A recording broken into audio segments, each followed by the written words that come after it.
નમસ્કાર મિત્રો, ભૂપેશા ચેનલમાં આપનું હાર્દિક સ્વાગત છે। દરેક શાળાએ શાળા કક્ષાએ સીટીએસ પોર્ટલ પર ઓનલાઈન પ્રી સર્વેની કામગીરી કરવાની છે। આ કામગીરી કેવી રીતે કરવી, કઈ રીતે ફોર્મ ફિલ કરવું, કઈ બાબતોનું ધ્યાન રાખવું, તેની સંપૂર્ણ માહિતી આપણે આ વિડીયોમાં જોઈશું। જો ચેનલ પર પહેલી વાર આવ્યા હો તો ચેનલને સબસ્ક્રાઇબ કરો અને વિડીયોને લાઈક કરો।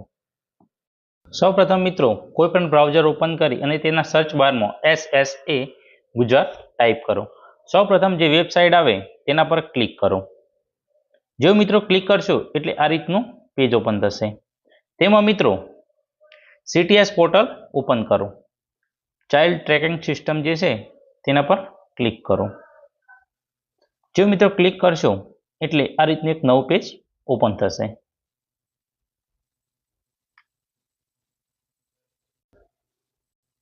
સીટીએસ પોર્ટલ ઓપન કર્યા બાદ શાળાનો ડાયસ કોડ અને પાસવર્ડ નાખો, ત્યારબાદ કેપ્ચા નાખી અને લોગિન કરો। જો મિત્રો લોગિન કરશો એટલે આ રીતનું પેજ ઓપન થશે। તેમાં મિત્રો પ્રી સર્વે પર ક્લિક કરો। જો મિત્રો પ્રી સર્વે પર ક્લિક કરશો એટલે આ રીતની સૂચના શો થશે। પ્રી સર્વે પેજ ઓપન કરશો એટલે મિત્રો પ્રી સર્વેનું જે મહત્વ છે અને તેની આવશ્યકતા છે તે વિગતવાર માહિતી અહીં તમને શો થશે। જો આ માહિતી છે તે વારંવાર તમારે જોવું ના હોય તો do not show this again today છે એના પર ક્લિક કરી અને સ્ટાર્ટ સર્વે પર ક્લિક કરો। જો મિત્રો સ્ટાર્ટ સર્વે પર ક્લિક કરશો એટલે આ રીતનું પેજ આવશે। સૌપ્રથમ મિત્રો ધોરણ 5 to 6 લખેલું છે તેના પર ક્લિક કરો। જો મિત્રો ક્લિક કરશો એટલે તમે જે શાળાનું લોગિન કર્યું છે તેના ધોરણ 5ની યાદી અહીં જોવા મળશે।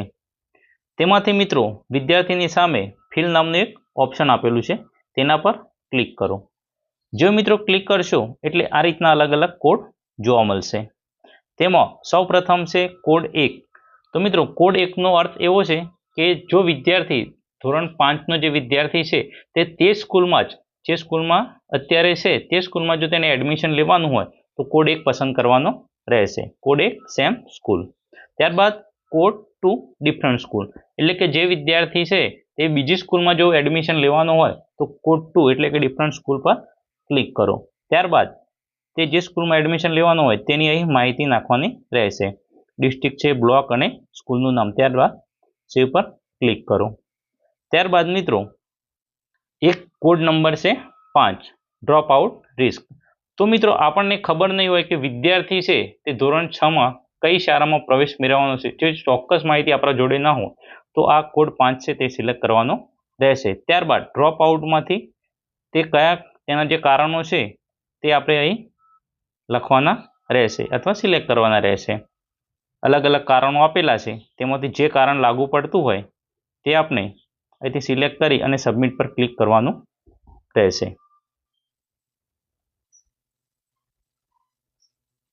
હવે મિત્રો આપણે ધોરણ 8માંથી ધોરણ 9માં પ્રવેશ મેળવનાર વિદ્યાર્થીઓની ડેટા એન્ટ્રી વિશે માહિતી મેળવીએ। તો મિત્રો સૌપ્રથમ ધોરણ 8-9 લખેલું છે તેના પર ક્લિક કરો। જો મિત્રો ક્લિક કરશો એટલે અત્યારે તમે જે સ્કૂલનું લોગિન કર્યું છે તેના ધોરણ 8ના વિદ્યાર્થીઓની યાદી જોવા મળશે। તેની સામે ફિલ નામનું જે ઓપ્શન છે તેના પર ક્લિક કરો। જો મિત્રો ક્લિક કરશો એટલે આ રીતના તમને કોડ જોવા મળશે। તેમાં કોડ 2 છે ડિફરન્ટ સ્કૂલ। તો મિત્રો અત્યારે જે વિદ્યાર્થી ધોરણ 8માં ભણે છે તે કઈ સ્કૂલમાં બીજી સ્કૂલમાં જે એડમિશન મેળવવાનું છે તે કોડ 2 પર ક્લિક કરશો એટલે તેની વિગત અહીં નાખવાની આવશે કે તે કઈ સ્કૂલમાં એડમિશન લેવાનું છે, તેનો ડિસ્ટ્રિક્ટ કયો છે, બ્લોક કયો છે અને સ્કૂલ કઈ છે। ત્યારબાદ સેવ સ્ટેટસ પર ક્લિક કરો। ત્યારબાદ મિત્રો જો તે વિદ્યાર્થી આઈટી અથવા વોકેશનલ જો કોઈ કોર્સ કરવાનો હોય તો કોડ નંબર 3 પર ક્લિક કરી અને તેની માહિતી એન્ટર કરવાની રહેશે કે તે કઈ આઈટીઆઈમાં છે, કયા ડિસ્ટ્રિક્ટમાં છે અને કઈ તાલુકામાં એડમિશન લેવાનું છે તે અહીં લખવાનું રહેશે। ત્યારબાદ મિત્રો કોડ નંબર 4, કોડ નંબર 4 પર મિત્રો ક્લિક કરશો તો જો તે વિદ્યાર્થી NIOS GSOSમાં જો એડમિશન લેવાનું હોય તો તેની ઇન્સ્ટિટ્યૂટ જે હોય તેનું પૂરું સરનામું અને નામ અહીં લખવાનું રહેશે। ત્યારબાદ મિત્રો જો કંઈ પણ માહિતી ન હોય કે વિદ્યાર્થી કઈ જગ્યાએ એડમિશન લેવાનું છે તો કોડ 5 સિલેક્ટ કરવાનો રહેશે। કોડ 5 સિલેક્ટ કરશો એટલે મિત્રો તેના ડ્રોપ આઉટના જે રીઝન છે, જે કારણો છે, તે તમારે અહીંથી દર્શાવવાના રહેશે કે કયા કારણસર તે વિદ્યાર્થી છે તે એડમિશન લેવા માંગતો નથી. મિત્રો આ તમે કારણ દર્શાવી અને સેવ સ્ટેટસ કરશો એટલે 7 દિવસની અંદર જે ડીપીયુઓ સાહેબ છે તેનો આ 5 નંબરના કોડવાળા જે વિદ્યાર્થી છે તેનો પર્સનલી ફોલોઅપ લેશે. એ જ રીતે મિત્રો ધોરણ 10માંથી 11માં જે વિદ્યાર્થીઓ પ્રવેશ મેળવવાના છે તેની પણ માહિતી એન્ટર કરવાની રહેશે.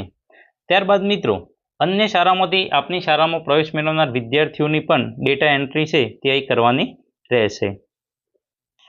તેમાં મિત્રો જો કોઈ તમારી સ્કૂલમાં એડમિશન લેવા માંગતું હોય તો તેની માહિતી અહીં શો થશે.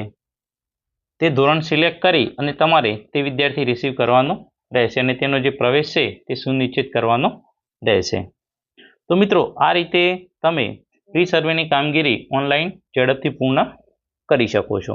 જો મિત્રો વિડીયો ગમ્યો હોય તો વિડીયોને લાઇક કરો, કોમેન્ટ કરો અને તમારા અન્ય મિત્રો અને બીજા ગ્રુપમાં શેર કરો.